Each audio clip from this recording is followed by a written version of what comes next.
On September the 1st, 1939, Hitler ordered his troops into Poland. The German Air Force, the Luftwaffe, dropped a torrent of bombs on Poland's cities, while German tanks rolled across the countryside. It was the first use of the German military strategy called Blitzkrieg, or lightning war, a new and devastating offensive that exploited new advances in tanks, artillery, and air power.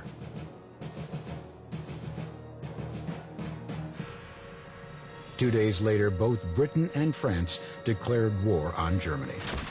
2 weeks later, the Soviet Union invaded eastern Poland. World War II had begun.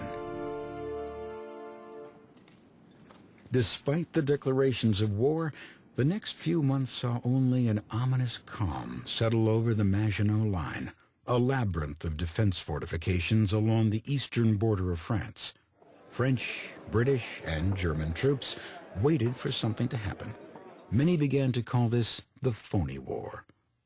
As the months passed, however, the Nazis were planning their next acts of aggression. Beginning in April of 1940, the Nazis began their conquest of Western Europe. In a massive demonstration of Blitzkrieg, they invaded Norway, Denmark, Belgium, Holland, and Luxembourg. The Germans ultimately set their sights on the conquest of France. French, British, and Belgian troops were stationed along the entire border of France, including the Maginot Line, though they left one area vulnerable, the Ardennes Forest. The French military believed that the heavily wooded area would be impenetrable to German forces. They were wrong.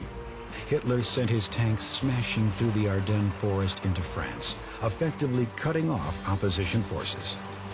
British and French troops were overwhelmed by the German military offensive into France and retreated to the French coastal town of Dunkirk. Pinned to the sea, hundreds of thousands of troops were trapped. Surrounded by the Nazis, the soldiers seemed doomed. British Prime Minister Winston Churchill appealed for help.